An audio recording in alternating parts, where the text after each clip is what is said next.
എല്ലാവർക്കും ET മലയാളത്തിലേക്ക് സ്വാഗതം. ഫെബ്രുവരി 28, 2026 ആ തീയതി നമ്മൾ മറക്കില്ല. കാരണം അന്ന് തുടങ്ങിയ ആ യുദ്ധം വെറും ഒരു പോരാട്ടമല്ല, അതൊരു പോക്കറ്റ് യുദ്ധമാണെന്ന് വേണമെങ്കിൽ പറയാം. സത്യം പറഞ്ഞാൽ ലോകത്തെ ഏറ്റവും വലിയ സാമ്പത്തിക ശക്തിയായ അമേരിക്കയുടെ അടിത്തറ ഇളകുന്നത് നമ്മൾ കണ്ടുകൊണ്ടിരിക്കുകയാണ്.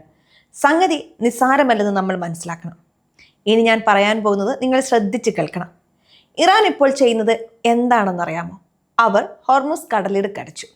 ലോകത്ത് വിൽക്കുന്ന എണ്ണയുടെ 20% ഒഴുകുന്ന ആ ഇടുങ്ങിയ വഴി. അവിടെ ഇറാൻ ഒരു കണ്ടീഷൻ വെച്ചിരിക്കുകയാണ്. നിങ്ങൾക്ക് എണ്ണ വേണോ എങ്കിൽ ഡോളർ വേണ്ട, പകരം ചൈനീസ് യുവാൻ തരൂ. ഇത് കേൾക്കുമ്പോൾ ചിലർക്കെങ്കിലും തോന്നും ഇതിപ്പോൾ ഇത്ര വലിയ കാര്യമാണോ എന്ന്. പക്ഷേ ഇതിലാണ് ട്വിസ്റ്റ് കിടക്കുന്നത്. നമ്മൾ മിസ് ചെയ്യുന്ന ഒരു ചരിത്രമാണ്. 1974 അമേരിക്ക സൗദി അറേബ്യയുമായി ഒരു കരാറുണ്ടാക്കി. ലോകത്തെവിടെ ആര് എണ്ണ വാങ്ങിയാലും അത് ഡോളറിൽ മാത്രമേ പേയ്മെന്റ് നടത്താവൂ. ഇതിനെയാണ് നമ്മൾ പെട്രോ ഡോളർ എന്ന് വിളിക്കുന്നത്. ഈ ഒരൊറ്റ കാരണം കൊണ്ടാണ് ലോകത്തെ എല്ലാ രാജ്യങ്ങളും തങ്ങളുടെ കയ്യിൽ സ്വർണത്തിന് പകരം ഡോളർ റിസർവായി സൂക്ഷിക്കുന്നത്. ആ ഒരു വിശ്വാസത്തിന്റെ പുറത്താണ് അമേരിക്ക ഇങ്ങനെ ഡോളർ അടിച്ചിറക്കുന്നത്. ഇവിടെയാണ് നിങ്ങൾ അറിഞ്ഞുകൂടാത്തൊരു രഹസ്യം ഇരിക്കുന്നത്. അമേരിക്കയുടെ കയ്യിൽ ലോകത്ത് ഏറ്റവും കൂടുതൽ സ്വർണ്ണശേഖരം ഉണ്ടെന്നാണ് റെക്കോർഡുകൾ പറയുന്നത്. ഏകദേശം 8133 ടൺ. പക്ഷേ അവർ വിപണിയിലേക്ക് ഇറക്കിയിട്ടുള്ള ഡോളറിന്റെ മൂല്യം നോക്കിയാൽ ഈ സ്വർണം വെറും തുച്ഛമാണ്. 1971 നിക്സൺ ഷോക്കിലൂടെയുള്ള സ്വർണവുമായുള്ള ഡോളറിന്റെ ബന്ധം അമേരിക്ക വേർപെടുത്തി. അതായത് പണ്ടൊരു ഡോളർ കൊടുത്താൽ പകരം സ്വർണം കൊടുക്കാൻ ബാങ്ക് ബാധ്യസ്ഥമായിരുന്നുവെങ്കിൽ ഇന്ന് അമേരിക്ക കൊടുക്കുന്നത് വെറും ഒരു കടലാസ് മാത്രമാണ്. അതിനു പുറകിൽ വെറും വിശ്വാസം മാത്രമേ ഉള്ളൂ. ആ വിശ്വാസമാണ് ഇപ്പോൾ ഹോർമുസ് കടലിടുക്കിൽ വെച്ച് ചോദ്യം ചെയ്യപ്പെടുന്നത്. ഇറാന്റെ ഈ നീക്കം വിജയിച്ചാൽ എന്ത് സംഭവിക്കും? ശ്രദ്ധിച്ചിട്ടുണ്ടോ? ലോകരാജ്യങ്ങൾ തങ്ങളുടെ കയ്യിലുള്ള ഡോളറുകൾ വിറ്റൊഴിവാക്കി സ്വർണമോ അല്ലെങ്കിൽ മറ്റു കറൻസികളോ വാങ്ങാൻ തുടങ്ങും. ഇതിനെയാണ് ഡി ഡോളറൈസേഷൻ എന്ന് വിളിക്കുന്നത്. ഗോൾഡ്മാൻ സാക്സ് അവരുടെ ലേറ്റസ്റ്റ് റിപ്പോർട്ടിൽ പറയുന്നത് ലോകരാജ്യങ്ങൾ വെറും 5% ഡോളർ വിറ്റൊഴിവാക്കിയാൽ പോലും അമേരിക്കയിൽ ഹൈപ്പർ ഇൻഫ്ലേഷൻ ഉണ്ടാകുമെന്നാണ്. അതായത് അമേരിക്കക്കാരന്റെ കയ്യിലുള്ള പണത്തിന് ചായക്കടയിലെ കടലാസിനേക്കാൾ വിലയില്ലാത്ത അവസ്ഥ. അമേരിക്കയുടെ കടം ഇപ്പോൾ 34 ട്രില്യൺ ഡോളറിന് മുകളിലാണ്. ഈ കടം വീട്ടാൻ അവർക്കിനിയും ഡോളർ അടിച്ചിറക്കേണ്ടി വരും. പക്ഷെ പുറത്ത് ആർക്കും ഡോളർ വേണ്ട എന്ന അവസ്ഥ വന്നാൽ എന്ത് സംഭവിക്കും? അമേരിക്കൻ സമ്പദ് വ്യവസ്ഥ ചീട്ടുകൊട്ടാരം പോലെ തകരും.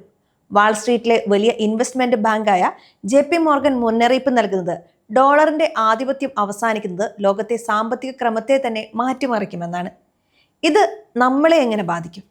നമ്മൾ ഇന്ത്യക്കാർ പേടിക്കുന്നത് എന്തിനാണ്? ഇനിയാണ് ഞാനത് പറയാൻ പോകുന്നത്. ഇന്ത്യയുടെ വിദേശ നാണ്യ ശേഖരത്തിൽ പകുതിയിലധികവും ഡോളറാണ്. ഡോളറിന്റെ മൂല്യം ഇടിഞ്ഞാൽ നമ്മുടെ ആ സമ്പാദ്യത്തിന്റെ വില കുറയും. കൂടാതെ ലോകത്ത് എണ്ണയ്ക്ക് വില കൂടുമ്പോൾ അത് നമ്മുടെ ട്രാൻസ്പോർട്ടേഷൻ കോസ്റ്റ് വർദ്ധിപ്പിക്കും. പച്ചക്കറി മുതൽ വിമാന ടിക്കറ്റ് വരെ എല്ലാത്തിനും വില കൂടും. സംഗതി നിസ്സാരമല്ല എന്നാണ് ഞാൻ വീണ്ടും പറയുന്നത്. ഇന്റർനാഷണൽ എനർജി ഏജൻസി പറയുന്നത് ഹോർമൂസ് വഴി പോകുന്ന എണ്ണ തടയപ്പെടുന്നത് ലോകം കണ്ടിട്ടുള്ളതിൽ വെച്ച് ഏറ്റവും വലിയ സപ്ലൈ ഷോക്കാണെന്നാണ്.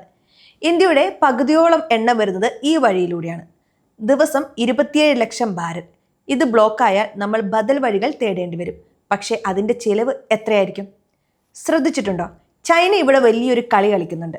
ഇറാന്റെ കയ്യിൽ നിന്ന് എണ്ണ വാങ്ങാൻ അവർ യുവാൻ ഉപയോഗിക്കുന്നു. ഇത് CIPS എന്ന പേയ്മെന്റ് സിസ്റ്റം വഴിയാണ്. അമേരിക്കയുടെ സ്വിഫ്റ്റ് എന്ന കുത്തക സംവിധാനത്തെ തകർക്കാൻ വേണ്ടിയാണ് അവർ ഇത് ചെയ്യുന്നത്. ഇറാന്റെ ഹോർമൂസ് ബ്ലോക്ക് ചൈനയ്ക്കകത്ത് തങ്ങളുടെ കറൻസി ലോകത്തെങ്ങും എത്തിക്കാനുള്ള ഒരു സുവർണ അവസരമാണ്. പക്ഷെ ഒരു നിമിഷം നമ്മൾ ശ്രദ്ധിക്കണം. അമേരിക്ക ഈ നീക്കത്തെ വെറുതെ കണ്ടു നിൽക്കുമോ? ഒരിക്കലുമില്ല. അവർ തങ്ങളുടെ പടക്കപ്പലുകളെ അവിടേക്ക് അയക്കും. പക്ഷേ ഇറാൻ പറയുന്നത് ഞങ്ങളെ നിങ്ങൾ അറ്റാക്ക് ചെയ്താൽ ലോകത്തിലെ ഒരൊറ്റ എണ്ണക്കപ്പലും ഈ വഴി കടന്നു പോകില്ല എന്നതാണ്. ഇതൊരു സൂയിസൈഡ് മിഷനാണ്. ഇറാൻ തകർന്നാൽ ലോകത്തെ എല്ലാ വലിയ എക്കോണമികളും കൂടെ തകരും. അതാണ് അവർ കാട്ടുന്ന ധൈര്യവും. നമ്മുടെ ഇന്ത്യയുടെ കാര്യമെടുത്താൽ കേന്ദ്ര ഗവൺമെന്റ് ഇപ്പോൾ വലിയൊരു വെല്ലുവിളിയാണ് നേരിടുന്നത്. ഒരു വശത്ത് അമേരിക്കയുമായുള്ള ബന്ധം, മറുവശത്ത് കുറഞ്ഞ വിലയ്ക്ക് കിട്ടുന്ന ഇറാൻ റഷ്യൻ എണ്ണ. രൂപയിൽ വ്യാപാരം നടത്താൻ നമ്മൾ ശ്രമിക്കുന്നുണ്ടെങ്കിലും ക്രൂഡ് ഓയിൽ $120 മുകളിൽ പോയാൽ നമ്മുടെ ബജറ്റ് പാടും. സബ്സിഡികൾക്കായി ഗവൺമെന്റ് ലക്ഷക്കണക്കിന് കോടി രൂപ മാറ്റിവെക്കേണ്ടി വരും. ഇത് ഇൻഫ്രാസ്ട്രക്ചർ ഡെവലപ്മെന്റിനെയും ബാധിക്കും. ഇതൊന്ന് ആലോചിച്ച് നോക്കൂ. ലോകത്തെ ഏറ്റവും വലിയ കടക്കാരനാണ് അമേരിക്ക. അവർക്ക് അവരുടെ സൈന്യത്തെ മെയിൻറ്റെയിൻ ചെയ്യണമെങ്കിൽ പോലും, ജനങ്ങൾക്ക് ക്ഷേമ പദ്ധതികൾ കൊടുക്കണമെങ്കിൽ പോലും കടം വാങ്ങിയേ പറ്റൂ. ആ കടം കൊടുക്കുന്നത് നമ്മളെപ്പോലുള്ള രാജ്യങ്ങളാണ്. നമ്മുടെ കഷ്ടപ്പാട് കൊണ്ടാണ് അമേരിക്ക ആഡംബരമായി ജീവിക്കുന്നത്. ഈ ഒരു എക്സോബിറ്റൻ പ്രിവിലേജ് അവസാനിക്കാൻ പോകുന്നു എന്നതാണ് ഹോർമുസ് പ്രതിസന്ധിയുടെ യഥാർത്ഥ അർത്ഥം. എന്താണ് അടുത്ത പടി? സ്വർണത്തിന്റെ വില കൂടുന്നത് വെറുതെയല്ല. ലോകം മുഴുവൻ പേടിച്ചിരിക്കുകയാണ്. കയ്യിലുള്ള ഡോളർ ഒരു കടലാസായി മാറുമോ എന്ന ഭയമാണ് എല്ലാവർക്കും. അതുകൊണ്ട് ഇൻവെസ്റ്റേഴ്സ് എല്ലാം സേഫായ അസറ്റുകളിലേക്ക് മാറുകയാണ്. നിങ്ങളും ശ്രദ്ധിക്കണം. നിങ്ങളുടെ ഇൻവെസ്റ്റ്മെന്റ് പോർട്ട്ഫോളിയോയിൽ ഡൈവേഴ്സിഫിക്കേഷൻ ഉണ്ടെന്ന് ഉറപ്പുവരുത്തണം. സംഗതി നിസ്സാരമല്ല. ഹോർമുസ് തുറന്നാലുമില്ലെങ്കിലും ലോക സാമ്പത്തിക ക്രമത്തിൽ ഈ മാസം ഉണ്ടായ മാറ്റങ്ങൾ ഇനിയൊരിക്കലും പഴയപടിയാകില്ല. അമേരിക്കയുടെ ഡോളർ സാമ്രാജ്യത്തിന്റെ അന്ത്യം കുറിക്കാനുള്ള തുടക്കമാണോ ഇത്? കാലം തെളിയിക്കും. പക്ഷെ ഒന്നുറപ്പാണ്, വരും ദിവസങ്ങൾ വലിയ മാറ്റങ്ങളുടേതാണ്. ഈ നമ്പറുകളും ഈ വാർത്തകളും നമ്മൾ സൂക്ഷ്മമായി തന്നെ നിരീക്ഷിക്കണം. കൂടുതൽ വിവരങ്ങൾക്കായി നമുക്ക് കാത്തിരിക്കാം, സംഗതികൾ പഠിക്കാം. കാരണം അറിവാണ് നമ്മുടെ ഏറ്റവും വലിയ സമ്പാദ്യം. ഈ വീഡിയോ അറിവിലേക്കായി മാത്രമുള്ളതാണ്. നിക്ഷേപ തീരുമാനങ്ങൾ എടുക്കുന്നതിന് മുമ്പ് ഒരു സെബി രജിസ്ട്രേഡ് അഡ്വൈസറുമായി സംസാരിക്കുക. നന്ദി.